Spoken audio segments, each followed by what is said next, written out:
Армысыздар достар? Мен сіздерді қазақ тілін үйрететін ұстаздарыңыз боламын. Университет тарауы.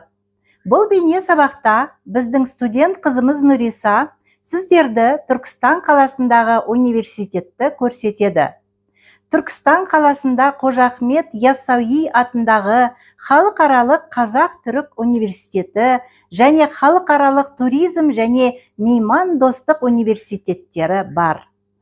Алғашында Яссауи атындағы Түркістан мемлекеттік университеті болып аталған бұл оқу орны 1992 жылы 31 қазанда Қазақстан мен Түркия республикаларының арасындағы келісім негізінде Халықаралық Қазақ-Түрік университеті болып қайта құрылды.